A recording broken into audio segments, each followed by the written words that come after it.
नमस्कार दोस्तों, स्वागत है आपका मेरे साथ एक ऐसी यात्रा पर जहां हम तलाशेंगे ज्ञान की, प्रेरणा की और जीवन के गहरे अर्थों की। आज हम बात करेंगे प्राचीन ग्रीस के एक ऐसे महान दार्शनिक की जिन्होंने अपनी सोच से, अपने जीवन दर्शन से पूरी दुनिया को एक नया आयाम दिया। जी हाँ, मैं बात कर रहा हूं सुकरात की। सुकरात, वो नाम जो तर्क, ज्ञान और नैतिकता का पर्याय बन गया। उन्होंने जीवन भर सत्य की खोज की और अपने प्रश्नों से, अपने तर्कों से लोगों को सोचने पर मजबूर कर दिया। उनकी शिक्षाएं सदियों बाद भी उतनी ही प्रासंगिक हैं जितनी उस समय थी।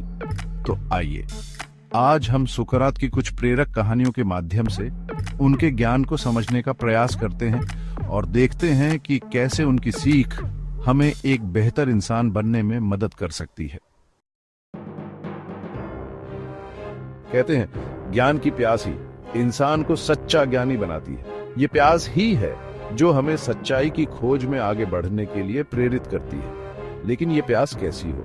क्या बस चाहत भर से ज्ञान की प्राप्ति हो सकती है या इसके लिए कुछ और भी चाहिए? ये सवाल हम सबके मन में उठते हैं। हम सभी इस उलझन का सामना करते हैं। सुकरात की एक कहानी इसी उलझन को सुलझाती है। ये कहानी हमें सच्चे ज्ञान की गहराई को समझने में मदद करती है। हे ज्ञानी पुरुष, मुझे ज्ञान दीजिए। मैं आपकी शरण में आया हूं। मैं आपका शिष्य बनना चाहता हूं। कृपया मुझे मार्गदर्शन दें। सुकरात ने युवक की बात ध्यान से सुनी और फिर उसे अपने साथ चलने को कहा।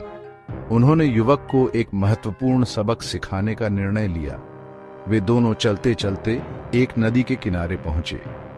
वहां का दृश्य बहुत ही शांत और सुंदर था।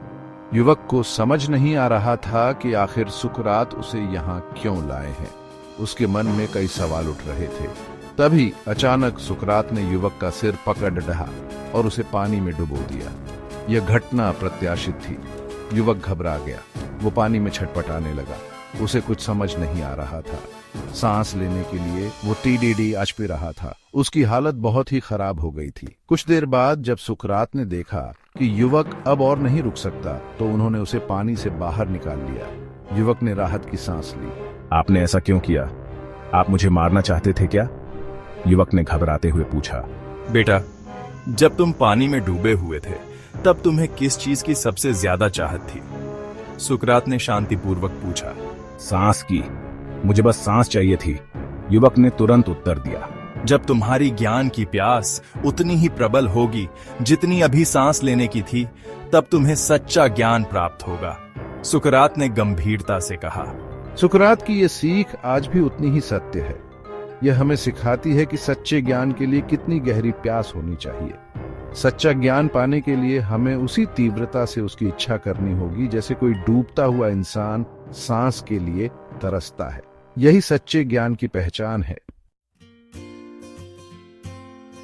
आज के समय में जहां बातों को तोड़ डाट मरो डडा कर पेश करना आम बात हो गई है और अफवाहें तेजी से फैलती हैं, वहां सुकरात की 3 छन्नी की सीख हमें बहुत कुछ सिखाती है।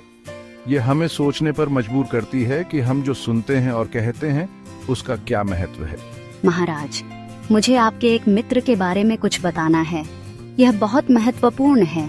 ठहरो मित्र, पहले यह बताओ, क्या तुमने जो बात मुझे बताने आए हो उसे मेरी 3 छन्नी की परीक्षा से गुजारा है? यह बहुत जरूरी है। 3 छन्नी? वो क्या है? मैंने पहले कभी इसके बारे में नहीं सुना। पहली छन्नी है सत्य की। यह सबसे महत्वपूर्ण है। क्या तुम पूरी तरह से सुनिश्चित हो कि जो तुम मुझे बताने वाले हो वह सत्य है? क्या यह पूरी तरह से सच है? व्यक्ति कुछ सोच में पड़ीडीएच गया। वह सोचने लगा कि क्या उसने जो सुना है वह सच है या नहीं। उसे खुद यकीन नहीं था कि उसे जो बताया गया है वह पूरी तरह से सच है या नहीं। यह उसे अब समझ में आ रहा था। दूसरी छन्नी है भलाई की। यह भी बहुत महत्वपूर्ण है। क्या तुम जो बताने वाले हो वह मेरे मित्र के हित में है? क्या इससे उसे कोई लाभ होगा? क्या इससे उसे कोई लाभ होगा? यह जानना भी जरूरी है। नहीं, ऐसा तो नहीं है। मुझे नहीं लगता कि इससे उसे कोई लाभ होगा। और तीसरी छन्नी है उपयोगिता की। यह भी ध्यान में रखना चाहिए। क्या जो तुम मुझे बताने वाले हो वह मेरे लिए उपयोगी है? क्या इससे मुझे कोई लाभ होगा? क्या इससे मुझे कोई लाभ होगा? यह भी एक महत्वपूर्ण सवाल है। व्यक्ति अब शर्मिंदा होने लगा। उसे अपनी गलती का एहसास हो रहा था। उसे समझ आ गया था कि वो जो कहने वाला था वो न तो सच था, न ही किसी के हित में और न ही किसी के लिए उपयोगी। ये सब व्यर्थ था। देखा मित्र, यह सबक बहुत महत्वपूर्ण है। अगर कोई बात इन तीनों छन्नी से होकर नहीं गुजर सकती तो उसे कहने का कोई औचित्य नहीं है। हमें इसे हमेशा याद रखना चाहिए। सुकरात की ये सीख हमें बहुत कुछ सिखाती है। यह हमें सोचने पर मजबूर करती है। हमें हमेशा सोचना चाहिए कि क्या हम जो कह रहे हैं वह सच है और क्या वह भलाई से भरा है और क्या वह किसी के लिए उपयोगी है। ये तीनों बातें बहुत महत्वपूर्ण हैं। अगर इनमें से किसी भी सवाल का जवाब नहीं है तो हमें अपनी जुबान पर काबू रखना चाहिए। यह हमें अनावश्यक विवादों से बचाता है। चैप्टर 3, यह अध्याय हमें एक महत्वपूर्ण प्रश्न की ओर ले जाता है। सुकरात इस संसार के सबसे बुद्धिमान व्यक्ति है। यह बात कई लोग मानते हैं। मैं तो खुद को एक साधारण इंसान मानता हूँ, फिर ये ज्योतिषी मुझे सबसे बुद्धिमान कैसे कह सकता है? ये विचार मेरे मन में बार बार आता है। जरूर कोई गलती हुई होगी। ये कैसे संभव है?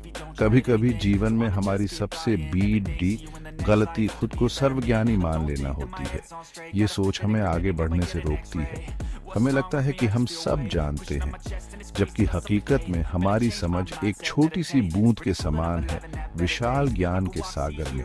ये सागर अनंत है। सुकरात ने ठान लिया कि वे इस भविष्यवाणी की सच्चाई का पता लगाएंगे। वे इस रहस्य को सुलझाना चाहते थे।